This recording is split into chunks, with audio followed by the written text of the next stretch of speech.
When was the last time you had a pay rise? Across the economy, they've been getting rarer and smaller. Not just because of the pandemic, this has been a feature of our economy for years. 20 years ago, the wage price index showed wages reliably growing by more than 3% a year. But that started to fall around 2013, sliding down into the low twos. Every year since 2015, Treasury has projected wage growth will shoot back to historical norms. It never has. It's actually weakened further. Now, wage growth has been at record lows for 2 quarters in a row.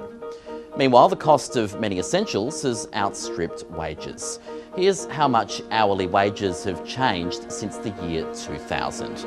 And here is how the price of housing has grown over the same period, according to CoreLogic, an increase in value of nearly 200%. Those ambitious wage growth projections from previous years are nowhere to be seen in this year's budget. Treasury has changed the model for estimating wage growth.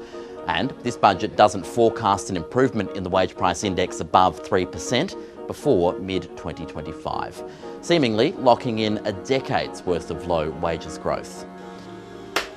The theory is that unemployment needs to be way lower to push wages up. Josh Frydenberg wants the unemployment rate to start with a 4, and the government has declared job creation a top priority of its economic plan. It's right there in paragraph 1 of the first budget paper.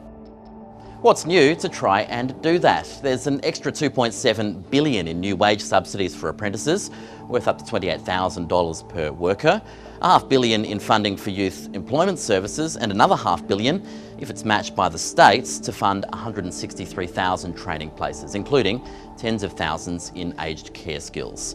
In this budget, Treasury forecasts the unemployment rate will fall to 4.5% by mid-2024. That's more cautious than the Reserve Bank, which has projected it'll get there far sooner by the end of next year.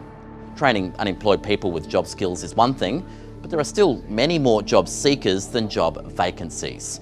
And with industries recovering at different paces out of the COVID-19 pandemic, what's the chance that employment growth remains spotty across different parts of the economy for some time to come?